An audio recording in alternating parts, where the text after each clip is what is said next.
Thank you for supporting our content on social media. Uh, More recently, we have been following the theme of overcoming adversity and bullying, and we've been going lately with recording people who are more specialized in the field of psychology. In this episode, which is the fourth episode of our podcast, and you can clearly see that we are having a new direction with how our content is being formed. We're making now video content, visual content for you to see and listen at the same time. So, with regards to the fourth episode of the podcast, we have Dr. Juliet Dinkha, who is specialized in dealing with cyberbullying, with other types of bullying, who's a therapist and deals with patients who suffer from this phenomenon on a weekly, monthly, daily basis. She teaches at the American University of Kuwait. We hope you like this interview where we share a common ground with Dr. Juliet in the terms of how martial arts can benefit people with who are suffering from types of anxiety, depression, bullying, and all that stuff. And you'll also find her opinion on bullying, which is very detailed in the video, in the interview we have here. It has a lot of insight, a lot of important topics that are covered, lots of awareness with regards to bullying, symptoms, and all of that good stuff you will find in the video. At the very end, we have discussed the integration of martial arts as a method or tool that helps people overcome bullying, and how psychologists and martial artists can work together and harmoniously in combating bullying. So we hope you like it, and stay tuned for our next episode. Bullying is very dangerous, but I think what happens is that, with the parents that I see here, for example, everyone downplays it because they're making it look like it's a phase and we all got bullied and, we all were okay. So, or the idea is that I don't want to, I want my kid to deal with his problems. I don't want to be the one running around trying to protect him, and it's something that will go away. But I think that most people are really misunderstanding that bullying, of course there are bullies in extreme, and there are other bullies that look a little teasing and then they go away. But we're talking about nowadays, back in my days, if someone bullied you, they just bullied you physically at the school, or they said something like, called you a name. But now there are a lot more threat to it because there's cyberbullying, where people, they can be nice to you and they're talking to you, and you don't even know. They could also hack into your account or put stories about you, or you trust them and you say like some sort of a gossip of some sort or your secret, and then they use it against you.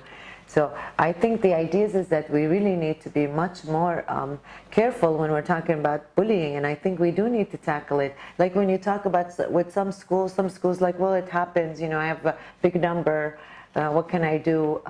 The kid tries a couple of times, says something to the teacher, he realizes no one's really making it look like it's a big deal. And then ultimately, in the recent years, the rise of suicide has increased because of bullying and because of cyberbullying, and we use social media platforms to humiliate someone or send a picture about of a girl because another girl is intimidated by her, and put rumors. And so these kids, after a while, they're already going through hormonal changes, adolescence, identity, and then we put them through this stage of bullying. So I really appreciate what you guys are doing.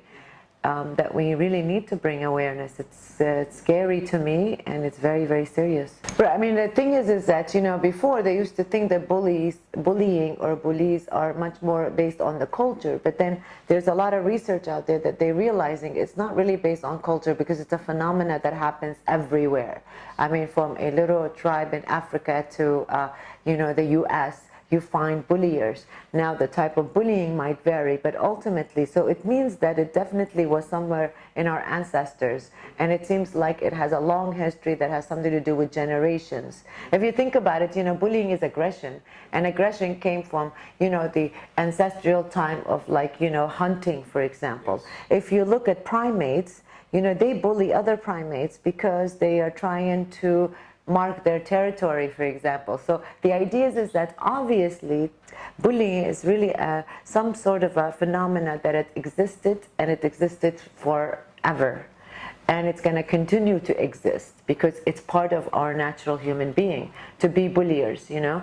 I mean, there's like, we have that instinct that we could be aggressive when it comes to wanting to defend ourselves. And maybe back in the days when they were hunters, and you know, where you go and pry and then hunt because you needed that for survival. But that also tells you that the ability that we all have a tendency to be aggressive if we need to be. So, and these bulliers, most of the time, if you think about them, it's all about power, right? And and bullying always happens over time. Like, it doesn't happen one day they say something to you and tomorrow. They are building on the, you know, over time until they, you know, they do the attack or whatever. It's oftentimes, it's an aggressive because their means is to hurt. And the idea is that there is mean to hurt, there is the imbalance of power, and there's an overtime. And ultimately, the idea is that bullying can continue for a long time. And if you speak to a lot of these kids at school that have been bullied, you know, most of the time, like last week, I was seeing someone that actually she's very depressed and anxious and have severe depression now because they were bullying that was happening for a long period of time. So at first it started with, you know, you're not from the same nationality, then it moves on to like, you know, you're ugly, then, you know, your face doesn't look right or your body doesn't look right, and before you know it, you know, it accumulated, and it started to even happen not only with one person, because she never, you know, didn't know what to do about it. So, you know, the idea is that the bulliers are always looking for a way to be able to feel powerful. And who are they prying on, for example? For people that they see as less than them.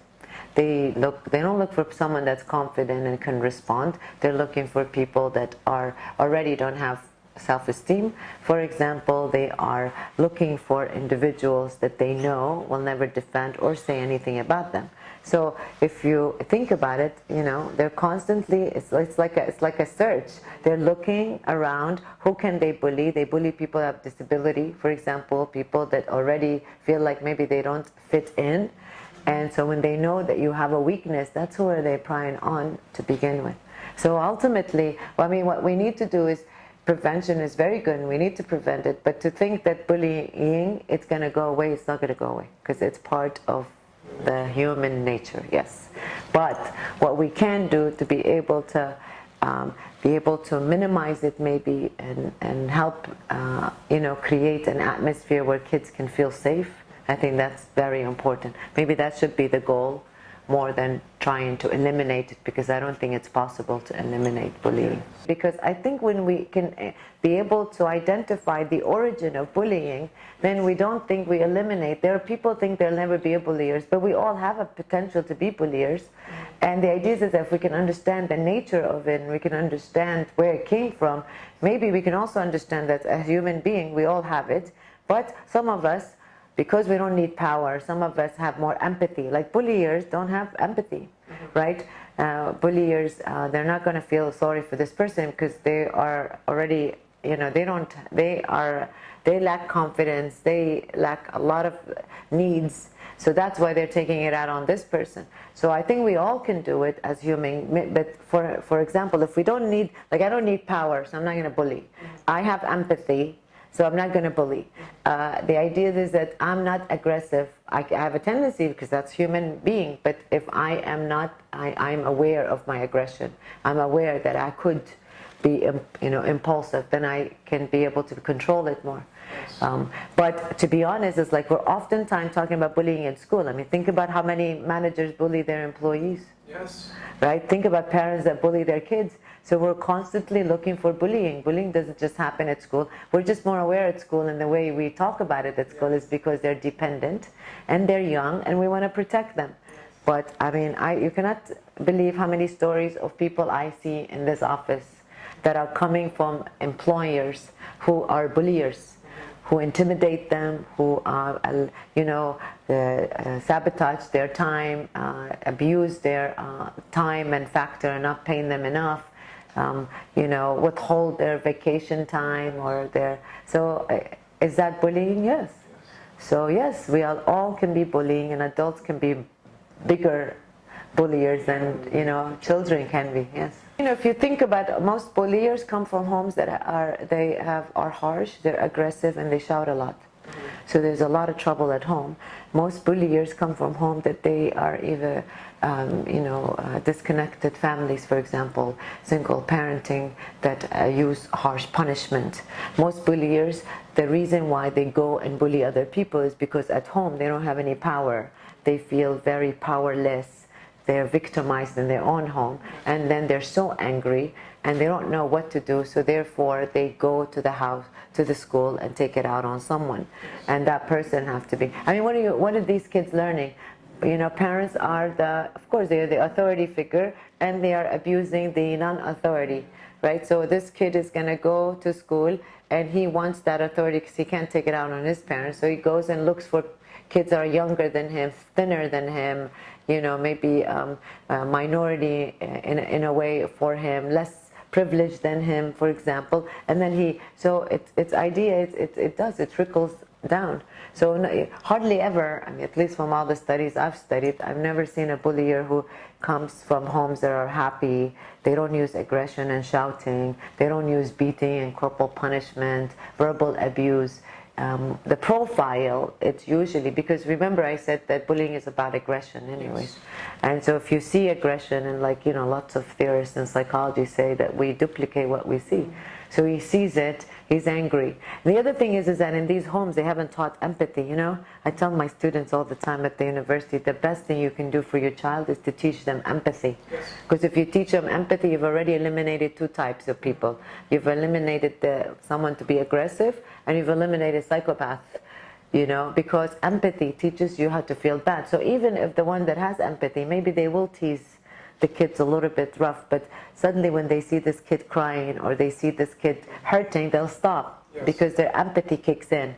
But most of these kids haven't been taught empathy. It's not genetic. We have to teach it in our children. But if you grew up in a home, they don't have empathy for you because your parents are bullying you, and the parents haven't demonstrated any empathy.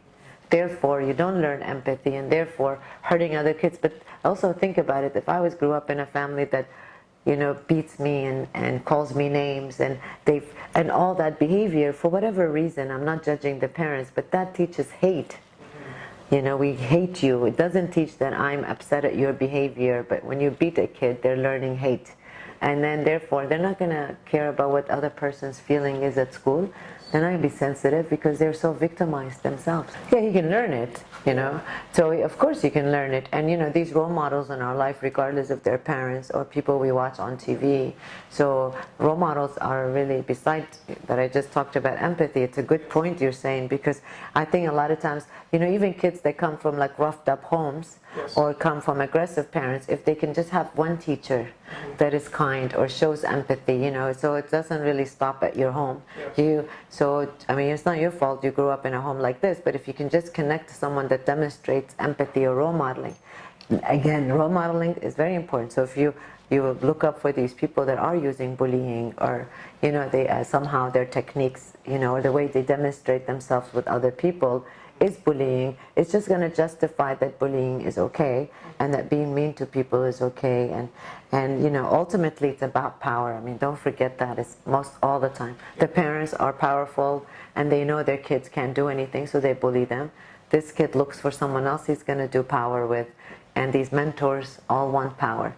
So seeking for power and to be, you know, someone they all want attention ultimately.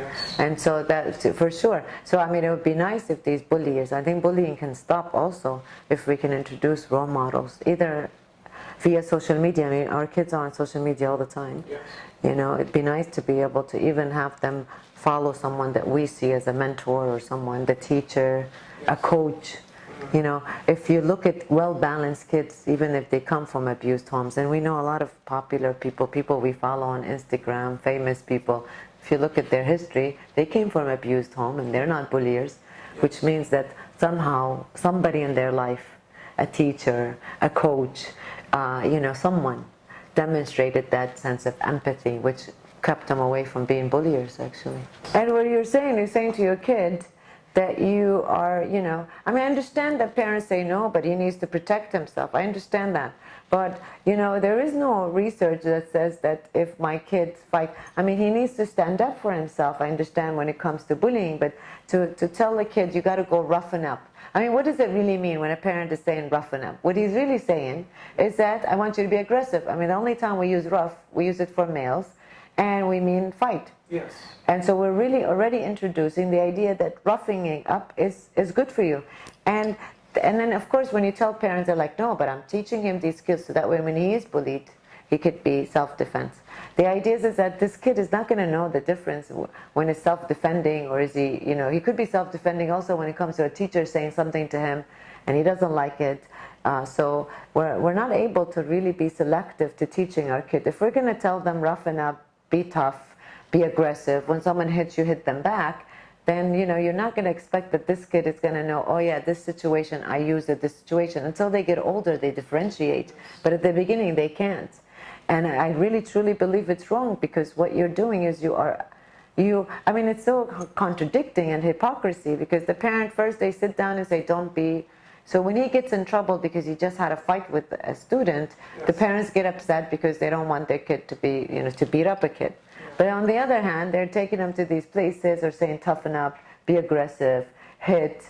We're giving them mixed messages, so they don't really know, am I supposed to hit, am I not supposed to hit, am I supposed to be mean, not mean? And I don't think that this is really, if you want to teach them self-defense techniques, that's a different story. But to say I'm taking you to a martial art class because I want you to be a man, as if a man that is sensitive, a man that is, empathetic, caring, is not a man. And that's exactly the messages we want our boys to hear, which is wrong.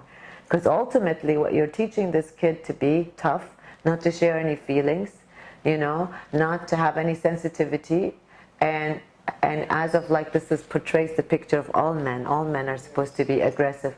And then tomorrow when he gets married, his wife doesn't listen to him, what he's supposed to do? Be aggressive, because that's what he was taught. Who says toughness has to be physical? Yes.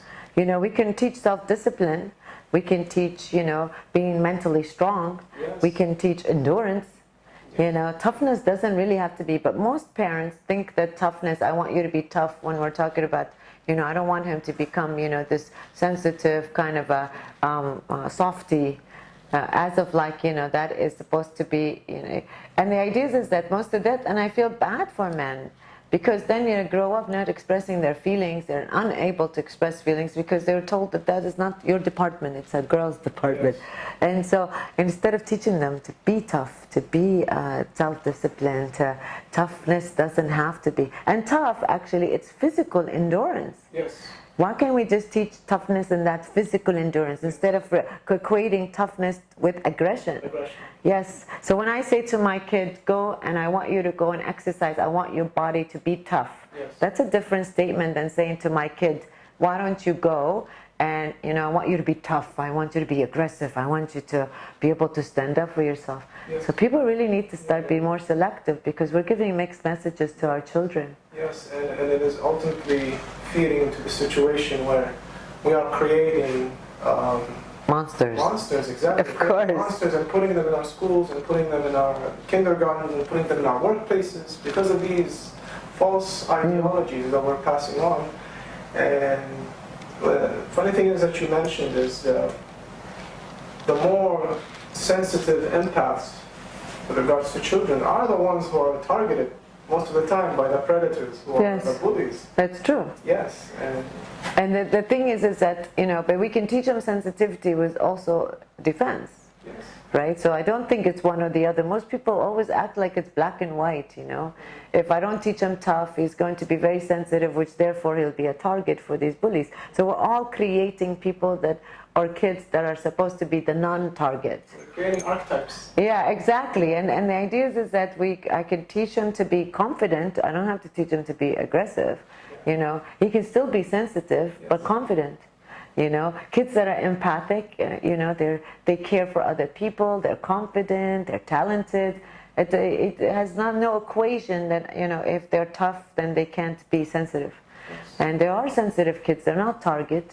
Why? Because they're also confident. The other thing is that they don't show fear. Yes. You know, bullies looking for the fear. It's the same thing as I told you, you know. We're looking for the crack in the wall. Yeah, exactly. Just like, you know, I told you that our primate, for example, from the beginning, who does the tiger, for example, he goes to another animal that's less powerful, and they are smaller in size, they look intimidated by him, and then he attacks. And so it's the same thing. You get the kid, and usually they go for kids that are younger than them, thinner than them, because you know they're looking like they're fragile and that they are scared. And scared, don't show your feelings. I mean, one of the things we say, don't show that you're scared of this person. Walk away. You know, you don't have to. You know, you don't have to go against this person. I mean, most of the time they think it's going to be, you know, bad if I walked away. You have to walk away. I mean, you know, the kid is bigger than you. You can't really. You have to defend against it by saying walking away, not showing any feelings, not going in the route that they go. Try to change your route if it's, you know, certain hallways or certain classes. Until the tools are acquired. Of course, Yes. of course. Yes, I mean, You know, if you're like, if you're going to a particular class and you know or the way you go, you know, change your route or go with someone else. I mean, sometimes at schools you can't go with somebody else. Don't go by yourself. You know, if you're in the PE class and in the locker, try to associate yourself with someone else that's your friend. Don't leave yourself the last one in the locker room, for example. Yes. You know, knowing that this person will come. There are certain tools we can teach them that has nothing to do with being aggressive. Yes. I mean, why would I teach my kid who, you know, is smaller than their bullier, you know, and until we can resolve the situation, if your body size is not the same size, you walk away. You don't, you know. It's a strategy. It's not. It's yes, and that's intelligence. Yes, it's intelligence. See, and most people are equating it with what? I walk away. Kids are gonna laugh at me. They're gonna think that I am afraid of them. No, it's intelligence. Using your brain to realize when I fight and when I don't fight. Yes. You know, I mean, if he has 4 people and I'm by myself, even at this age, I'll walk away. You know, it doesn't make sense to be and to see if we can teach kids these are strategies, not weakness. Yes. This will make them feel much better. Exactly. Instead of saying, no, it's a weakness, don't walk away, defend yourself. What, defend myself? The kid will be killed if I teach defending yourself, you know? Yeah. Awareness, not even in schools. We're always concentrating on bringing awareness to the kids. We need to start with the root of the house. We need to start with the parents. We need to start with, you know, this is, what is bullying? What do you do? I mean, you know, I want to spend some time also talking about the symptoms of a bully. Some parents, their kids might be bullied for a year or 2 years, and they don't even know. You know, that tells you the relationship they have with their kids. It's very true. And it also tells you about how much they don't know. Yes. You know, sometimes like you can't fight your kid battle all the time, and you do need to you know, and I can understand also that the parents feel like, you know, they're caught up in this, like, you know, what do I do when this happens? You know, now the one thing we need to work on is that they have an open relationship, so that way the kid can come and tell them. Because a lot of times kids could be bullied for a while and they don't say anything. And they could be bullied also on social media and they're not saying anything. Or this person is saying nasty comments on their Instagram, for example, or, you know, on their Snap, or responding to them, and they don't bring it up. Now at first they might be because they feel like it's just something, you know, it's going to go away, and they don't want to stress their parents out. But then, you know, we need to be able to have a you know, relationship with our kids, to tell them that, you know, if your kid, if they have a relationship with you, they'll bring it up to you. Now, you know, now when we say that we want to, you know, I don't want to be involved, I think my kid needs to learn how to deal with it. Part of it, yes, we need to give them, but we also need to give them the tools, the skills, in order for them to be able to defend themselves. We have to be able to, because if you don't, then the kid is not going to feel safe. You know, the kid is not going to feel like he has a backbone. Yes. It's very important that kids really feel that they have support in their family, that they know someone will defend them. You know, so if you say to your kid, you know, just you take care of it, I don't have time, or, you know, toughen up, be a man, go work it out. What you're doing is you're leaving your kid abandoned. Yes. Which then, you know, I mean, the first thing that makes us feel safe is to know that we have our house, the home is a safety for us. So if they're letting you out and say, no, go deal with it, and so you feel left alone, of course it's going to make you feel abandoned, it's going to create depression, and oftentimes that's what leads to suicide. Yes. You know, because this kid felt like he doesn't have, he told the teacher a little bit, she didn't do anything. He might have mentioned it to one friend, didn't do anything, and that's it. You know, ultimately when you get to that level where you want to die or kill yourself because you're bombarded by the stress of this situation, yes. and there's no one to say to you, you know, come, I'll take care of it, or I'll help you, then what are you going to do? You know, you're just going to jump out of the window or do whatever, because it's too overwhelming and it's getting bigger and bigger. Don't forget, you know, that's what bullying is so bad, because it does get bigger and bigger and no one to intervene. And then ultimately that's it. So I think parents, once they have, you know, even if your kid is not ready to tell you, but if they know you should come and tell me, I'll always be there for you. These are the messages we should tell our kids. You know, I'm going to be there for you no matter what. I want you to tell me if something is bothering you. You know, because sometimes kids don't want to tell you, especially if they're older. Oh, I don't want you to go to school, and then the kids will see it, and then you'll embarrass me because it's going to look like I'm a baby. But well, I don't have to go to school. Like, he brings me the situation, I say to him, let's try these techniques. You know, and then he goes and demonstrates it. And then I say, you know, it depends. Like if they're elementary, I go. My child was elementary, I go. My child was middle school, now going to be high school. It's true. I mean, going to see his mom there, it might embarrass him, but I give him the tools. I say, well, why don't we try this? And then I say, this is something I say all the time, and parents should say, I say, is there anything you want me to do for you? Do you want me to intervene? Is this the right time to intervene, or should I wait?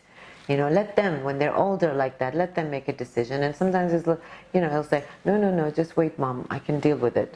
Or no, you know, or I'll let you know. Like, I mean, it's so surprising for people that I see on Instagram or social media. The problem has gotten so big and they haven't said anything.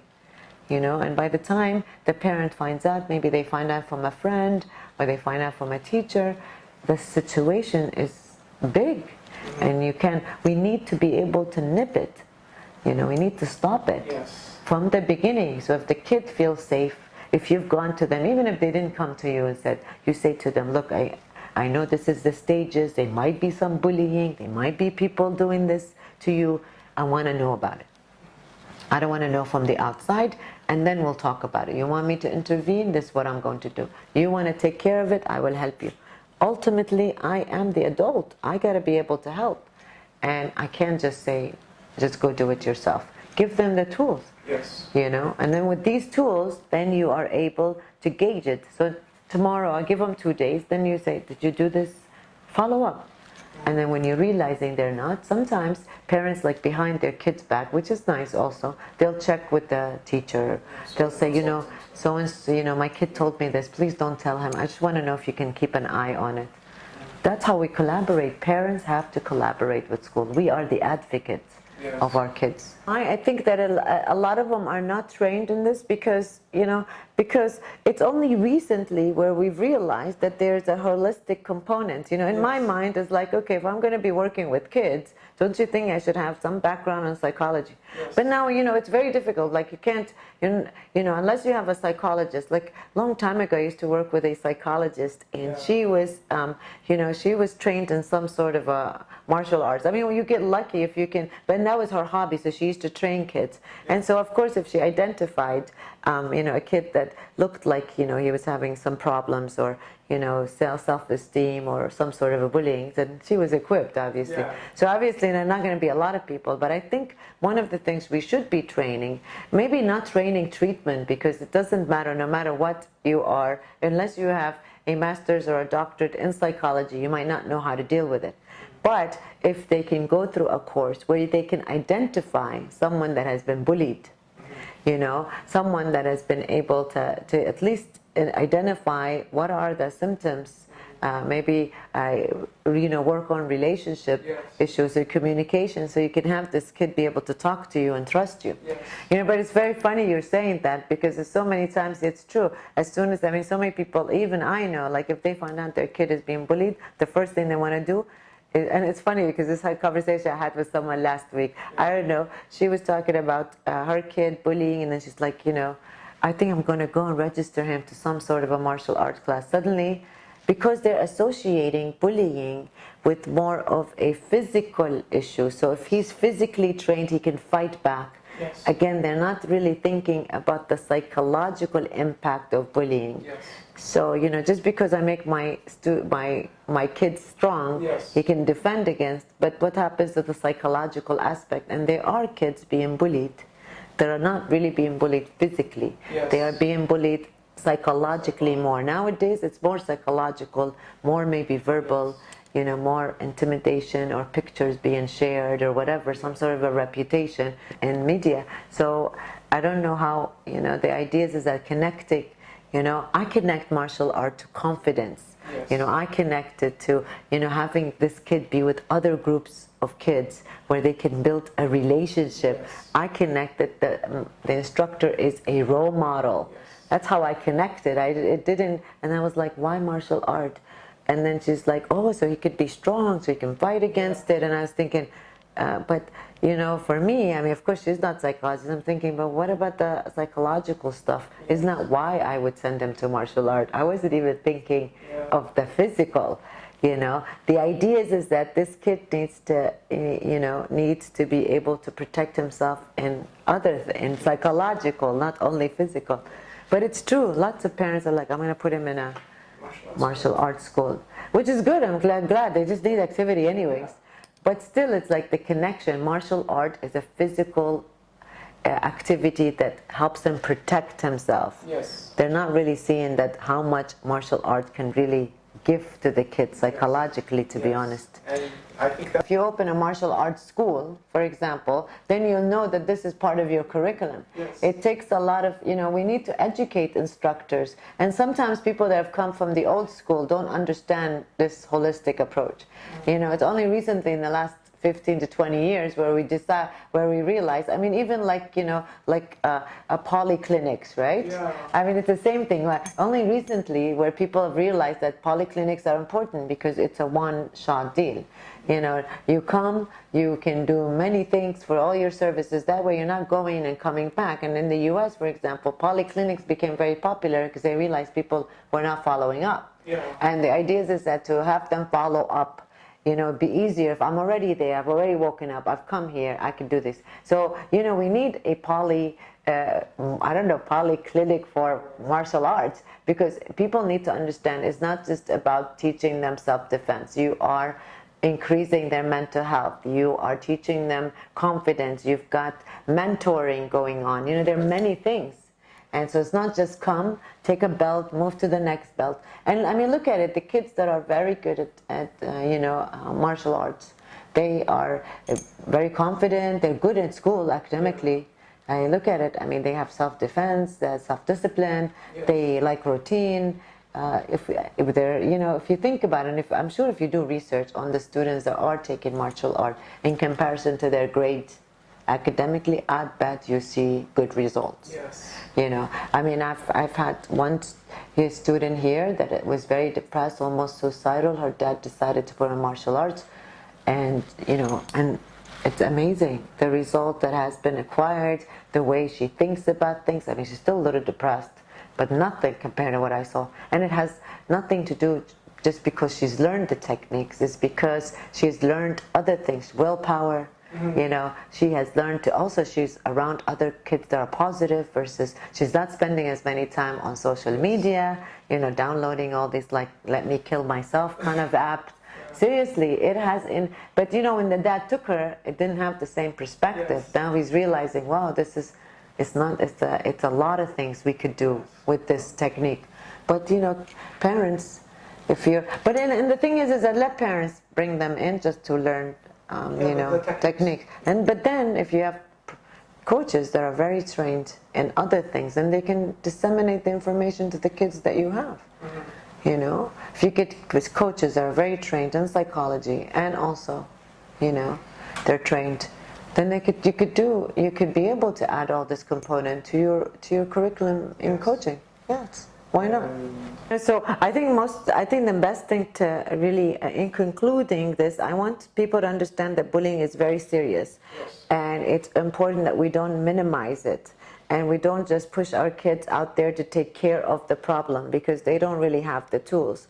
If you really want to help your kid acquire the, and the other thing is that parents should not wait until my kid gets bullied before I can start getting them skills through martial arts or, you know, psychologically. I think the idea is that we need to build skills in our kids in case they encounter, and like I said earlier, the bullying, if it doesn't happen in your school, it's going to happen in your university. If it doesn't happen in university, it's going to happen at work. Yes. And if not, maybe it also happens in your marriage life. Yes. The idea is that bulliers are everywhere. So somehow people have a misunderstanding that bullying is only happening in schools. It is happening everywhere. So the idea is that if we can build skills from the beginning, I mean, you know, sometimes I wonder, like, if I had the skills from the beginning, from my house, from my family, who could have, like, helped me in, you know, learn certain skills, maybe I could have been able to manage a lot of the bullying I experienced in my life. But we don't, because we don't talk about it until the problem. And this is just part of life. Most of the time, we're not proactive. You know, we are in a crisis mode. As soon as someone comes, we need to do this. But if we can just prepare, the same thing with illnesses. If you can just take care of yourself, eat right, exercise, you know, then you'll have a better health. Of course, we can't stop what happens to you if it's cancer or heart diseases, but we can minimize it. So bullying we can minimize by preparing, giving certain tools, and then if they are bullied in life, then they know how to deal with it. If they are in a class like martial arts and they learn physical, mental endurance, then they can learn confidence. All of these, I don't need to have my kid be bullied to put him in there. Yes. You know, I need to have my kid have all this. In case, then isn't that what we're doing? We're preparing our kids to the real world. And this is part of really preparing them. Yes. But I want to thank you. This is great, and I'm so happy that I have people that are non-psychologists interested in this topic. Thank you all for watching this video. We hope you like the content we're putting out. Make sure to follow and support us on social media. You can see the accounts listed in the video. We have our Instagram accounts, and we are constantly making events. Make sure to follow our events, to make sure to follow our blog posts as well, our very informative blog posts, and we hope you like them.